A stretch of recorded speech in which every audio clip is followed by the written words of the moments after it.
Alhamdulillah, asyhadu an la ilaha illallah wahdahu la syarikalah wa asyhadu anna Muhammadan abduhu wa rasuluh. Allahumma shalli wa sallim wa barik ala sayyidina Muhammad wa ala alihi wa ashabihi ajmain. Yang kita hormati dan kita banggakan, kawan-kawan penyuluh agama Kecamatan Danau Kembar.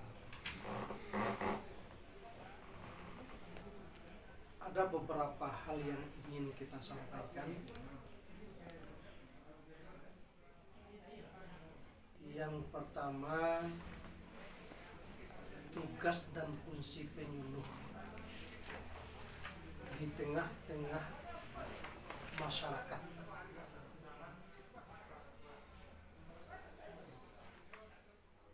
Yang pertama, tugas penyuluh itu di tengah-tengah masyarakat adalah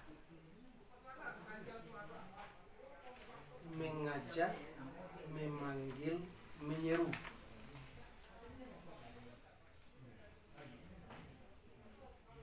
masyarakat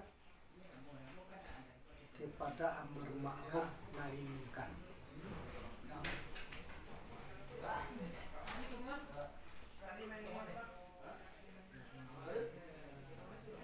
Itu tugas yang pertama. Mengajak, memanggil, menyeru, membawa umat kepada amar ma'ruf nahi munkar. Bagaimana metode mengajaknya itu? Di dalam surat An-Nahl ayat 125 itu ada 3 cara untuk mengajaknya.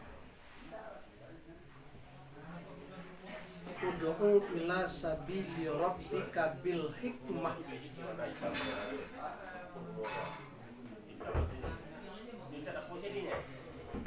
Serulah, ajaklah, bawalah manusia itu kepada jalan Allah. Yang pertama itu dengan hikmah. Contoh teladan.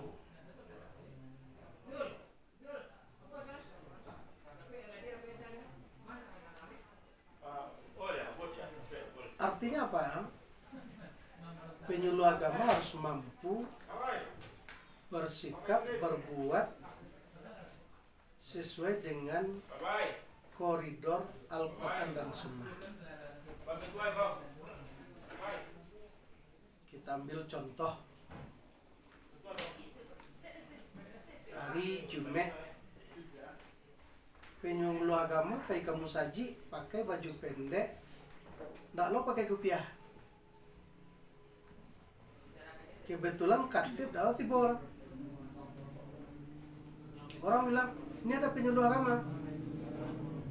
Penyuluh agama berkata, maaf Pak, saya pakai baju pendek, tidak pakai peci.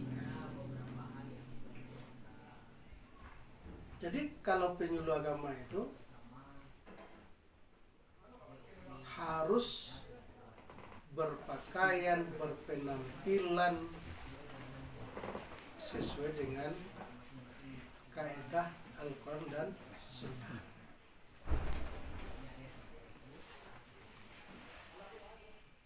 Justru karena itu saya katakan kepada kawan-kawan semua dimanapun berada, kamapai kalau dia teoto atau dia teonda harus ada peci, baju batik. Kok gampang ada orang kematian di dalam perjalanan, awak berhenti pakai peci langsung melayat kepada musibah atau kepada takziah. Aku kadang-kadang memakai peci malah lah. Itu cara penyuluh agama pakai peci malah. Beda awak dengan masyarakat biasa. Begitu juga ibu-ibu. Kalau ibu-ibu jilbab kok gini lah menjadi tren biasa. Tapi kalau ustazah tuh awak lebih cenderung gini pakai lilik mudawarah. Waktu Diniyah Putri Padang Panjang umpamanya itu berbeda orang. Lilik kini tali pandai yang lilik, tidak ale pandai lilik. Nah ini kalau jilbab kok anak SMP, anak SMA pandai. Dengan berpakaian saja, misalnya pakai mudawarah, pakai lili, orang sudah berkata, ustazah, ustaz, pakai baju yang longgar.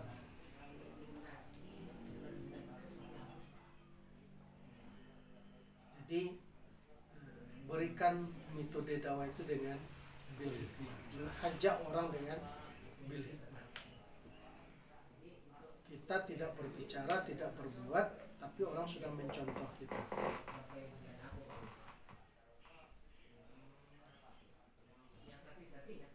Yang kedua, mengajak orang itu dengan seruan ucapan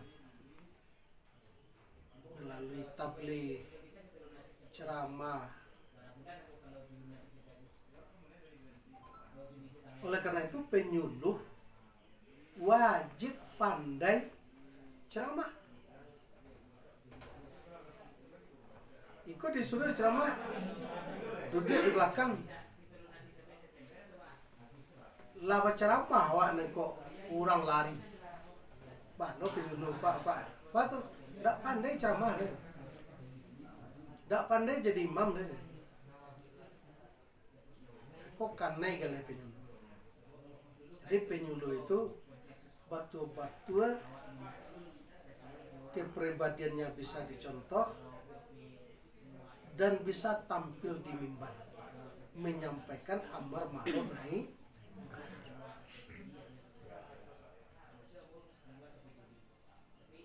Yang ketiga caranya adalah dengan diskusi, mujadalah, berdiskusi. Saya berharap di Danau Kembar ini ada kelompok-kelompok binaan, kelompok-kelompok diskusi. Orang itu tidak pergi ke masjid, tidak pergi ke musala, tetapi kita bisa datang kepada dia misalnya melalui kelompok tani, melalui remaja-remaja yang berdiskusi tentang bagaimana memahami, menghayati tentang ajaran Islam itu sendiri, mengikuti dakwah itu sendiri. Kan banyak orang yang dilihat di musala tidak datang, dilihat di masjid tidak tiba. Di mana dia ada? Di sawah. Di mana dia ada? Di kebun. Di mana dia ada? Di kedai-kedai. Kita masuk di situ. Jadi masuk kita di situ. Sehingga apa? Akan tahu kita bahwa dia itu persoalannya seperti ini, solusinya seperti ini, jalan keluarnya seperti ini, dakwah kita ditempatkan pas seperti itu.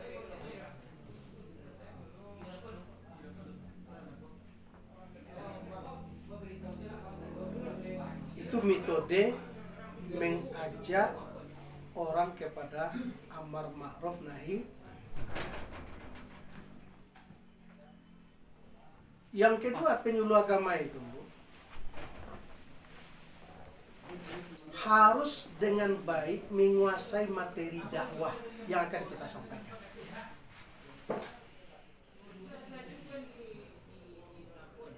Materi dakwah itu kan dasarnya adalah Al-Quran dan Sunnah, ijma, qiyas, maslahal mursalat dan lain sebagainya.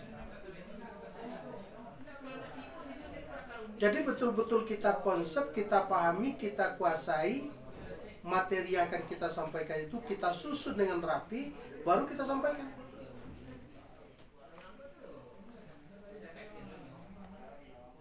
Kalau kata Pak Nasir yang mengarang fiqhud dakwah itu, kalau ustadz mubalik penjuru agama naik tanpa persiapan, turun tanpa penghormatan. Jadi nyanyi mimbar awak tanpa persiapan, kita turun tanpa penghormatan. Orang menggeliang, orang menggeliang. Pak menggeliang, tiba dia telah ratek selutik. Tak tentu ni kadi sabui le. Jadi oleh karena itu, seorang penyuluh agama itu kalau bapak-bapak harus ada konsep jadi dalam sekantong kita ini. Konsep khutbah, konsep ceramah. Jadi di saat orang minta kepada kita, kita sudah siap untuk menampilkan. Yang ustazah juga seperti itu. Harus ada konsep jadi di dalam tas kita itu. Sewaktu orang minta kepada kita tausiah, apakah kelompok tani, yasinan, kita tampil dengan baik, dengan materi-materi yang baik. Akhirnya apa? Sewaktu kita menguasai materi, kita tampil dengan kuasa materi yang bagus, kita akan turun dengan penghormatan yang mulia. Kenapa? Yobada sobana ustadz yobada sobana ustazah tu menyampaikan tausiah di hadapan kami. Rancak. Nah, ini yang perlu kita pahami. Jadi oleh karena itu, kepada penyuluh, saya berharap kuasai materi. Kalau memang kita ingin menjadi penyuluh.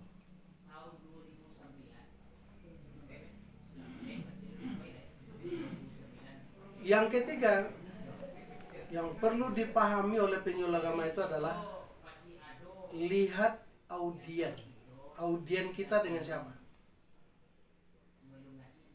Kalau kawan ceramah di ladang bawang, di ladang lado yang berhadapan dengan ekonomi, kita harus materi kita adalah bagaimana peningkatan ekonomi. Bagaimana mencari sumber ekonomi itu yang halalan thayyiban itu seperti apa? Aku kadang-kadang awak berceramah di ladang lado, berceramah di ladang bawang, di ladang lobak, berbicara tentang politik, itu tidak nyambung kan? Jadi lihat audien kita itu, siapa masyarakat yang akan kita hadapi.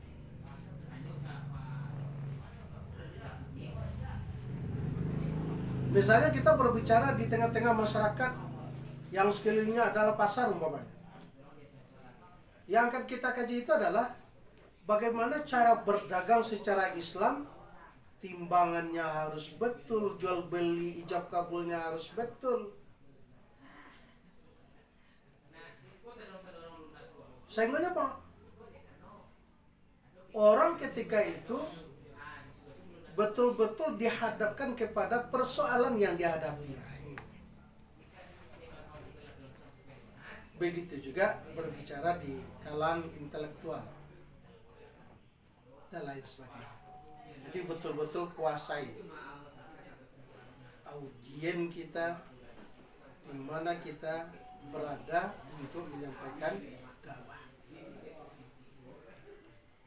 Bapak-bapak dan ibu-ibu penyuluh agama yang kami hormati, karena tugas dakwah ini sangat berat. Kalau ke Minang, papan barek, singgodong batu. Nah, papan barek, singgodong batu lole. Kabarek. Apa yang harus dan mesti kita benahi terhadap diri kita? Ada 3 yang harus kita benahi. Yang pertama,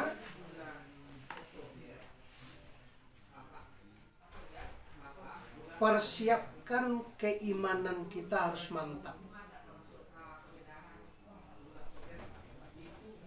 Kalaulah iman awak kuwe,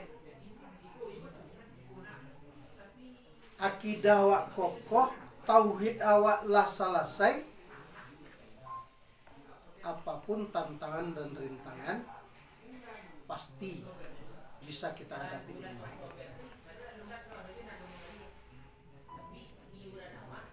Nah, ini yang dikatakan oleh para intelektual kita, dengan seni hidup menjadi indah, dengan ilmu hidup menjadi mudah, dengan iman hidup akan terarah. Jadi iman.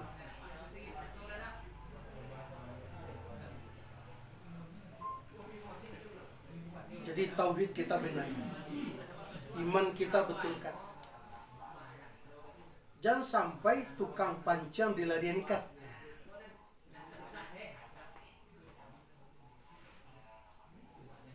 Bako tak itu Ustaz. Itulah Pak, masyarakat itulah tak itu satu. Antu namun ya, awak yang akan meluruskan, awak yang akan membetulkan, awak yang akan memberikan pembelajaran. Tapi awak pula yang itu namanya tukang pancang dilarian.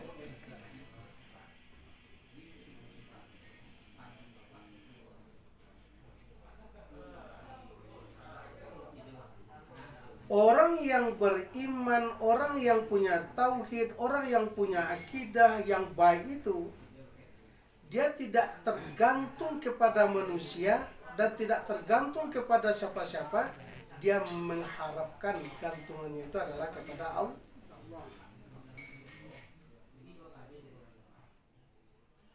Itu kok dikatakan sewaktu Nabi melakukan hijrah, dikejar oleh orang kafir Quraisy, masuk ke dalam gua Sur itu, Abu Bakar cemas. Kenapa cemas? Seandainya orang kafir melihat Rasul dengan sahabat Abu Bakar di dalam gua itu,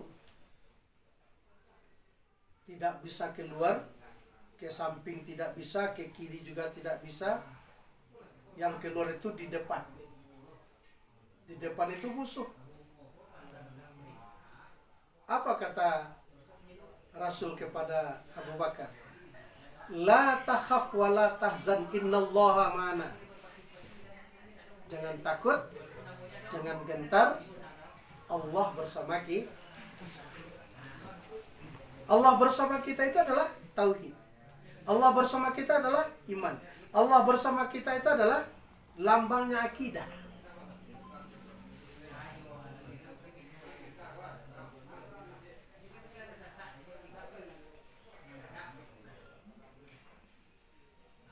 Jadi tauhid benahi iman kita.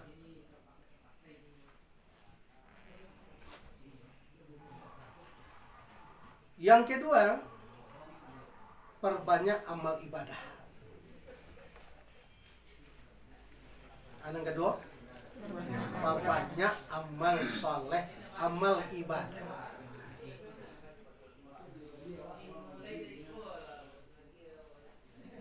Seperti sembahyang 5 kali sehari semalam. Tetapi bukan hal yang wajib saja sebenarnya. Sholat, puasa, zakat, haji itu kan kewajiban. Kalau kewajiban dilaksanakan berpahala, ditinggalkan berdosa.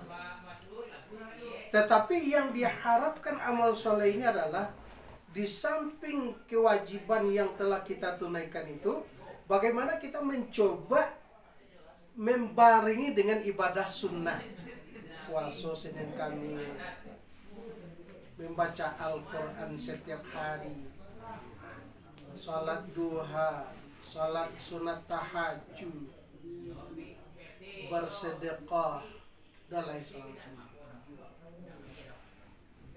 Bahkan kalau di kantor sekarang ada, saya buat program dari Bimas itu bersama Pak Kamenak, bersama kawan-kawan, tahsin dan tafsir Al-Quran. Tahsin itu setiap hari Jumat, setelah tahsin langsung tafsir.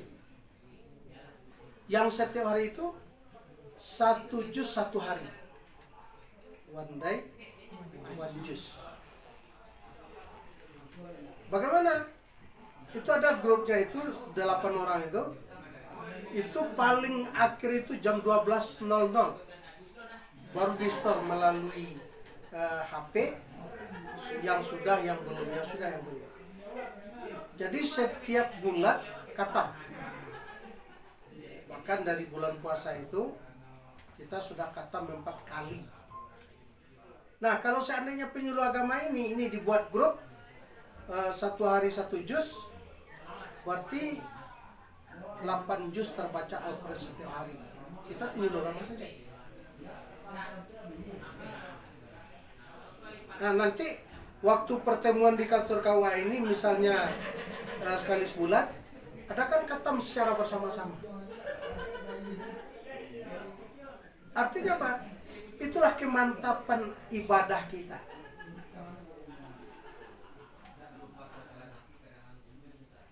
Kok kadang-kadang bacalah Al-Quran, ala bizikrillahi tatma'innul qulub, ketahuilah dengan menyebut namaku hatimu akan tentram. Lai apa-apa ibu-ibu lai. Apa tanya orang, ibu barangkali khatam sulam bu, kan itulah dek sibuk. Itu sama cuma di pincuran awak nemu. Dan orang di mandian, dan awak tidak pernah mandi. Apa yang nyuluh agama tidak seperti itu. Jadi banyak amal ibadah.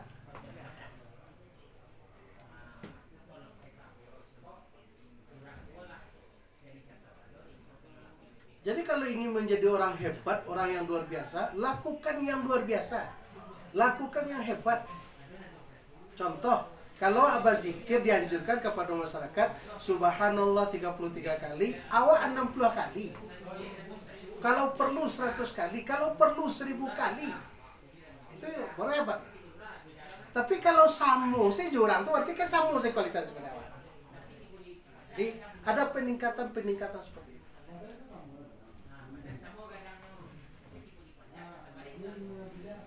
Yang ketiga, penyuluh agama itu adalah ikhlas dalam berbuat, ikhlas dalam melakukan aktivitas, ikhlas dalam melakukan pekerjaan sebagai pejuang agama Allah. Bapak haji sentas bulan ini, kadang-kadang 2 bulan ayo limor, 2 bulan ayo limor. Biarlah, saya yang menolong agama Allah, Allah akan menolong.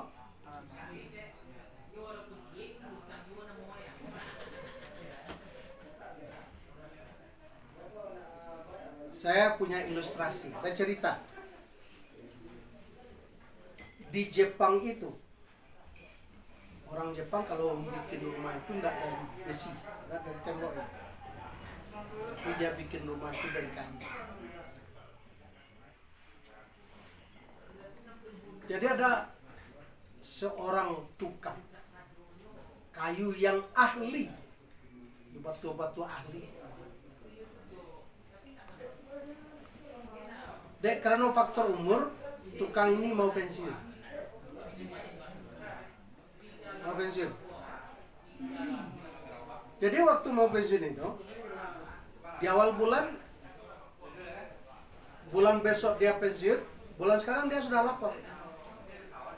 Pak Direktur, saya bulan Oktober mau pensiun, tinggal 1 bulan. Oleh karena itu saya berikan informasi kepada Pak Direktur supaya nanti jangan terkejut. Kalau ada pekerjaan saya, mungkin ada orang yang Bapak tunjuk untuk menggantikan pekerjaan saya. Kan bagus itu. Jadi pada waktu itu seorang direktur tadi berpikir dia, siapa yang akan menggantikan posisi Bapak ini?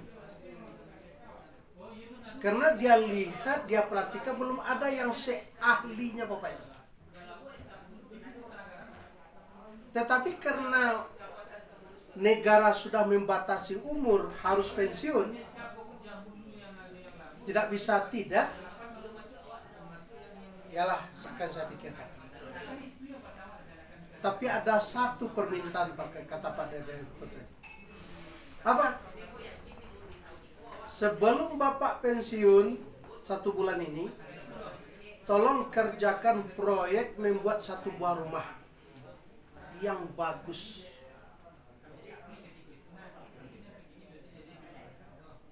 Kalah tuh Pak, ayo. Direktur tadi Pak, tinggal Pak Kosa. Dalam diri ya Pak tadi. Lajar dia ke pensiun. Ngagi lo kerajaan balik. Akhirnya Pak, dia mengerjakan rumah itu hanya acak-acakan. Kenapa dia kerjakan acak-acakan? Karena dia dengan hati yang tidak ikhlas, dengan hati yang mengerutu, mengutuk usaha, bangi. Lah sebulan sudah rumah tadi, sudah rumah, buka kunci, lapai ke rumah direktur. Pak Direktur, ini kunci rumah sudah saya selesaikan. Ya terima kasih. Terima kasih. Kok nak ada upaya bara apa ada? Mau kasih saja. Kok direktur kau mana. Lah bakal jual sebulan. No para lo nyakin. Nang gaji dak lo nyetok. Duduk enak lo tahu. Pokoknya dengan hati mangka, dengan hati berang, dengan hati bangi.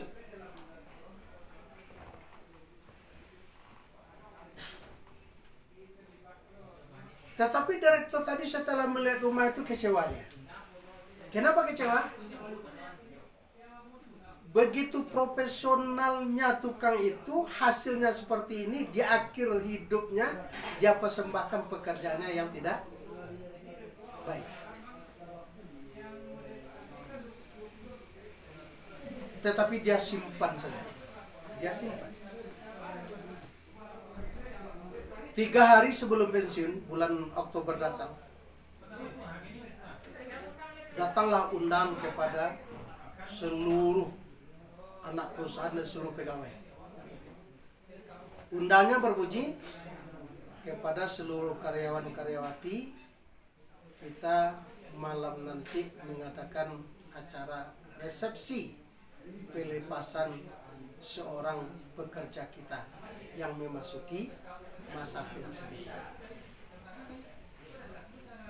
Yo malam 3 hari sudah itu, nanti borang sudah mulai dari cleaning service sampai ke pimpinan yang tertinggi datang.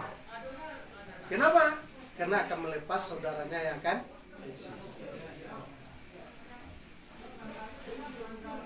Setelah selesai makan malam, minum malam, setelah itu acara hiburan segala macamnya,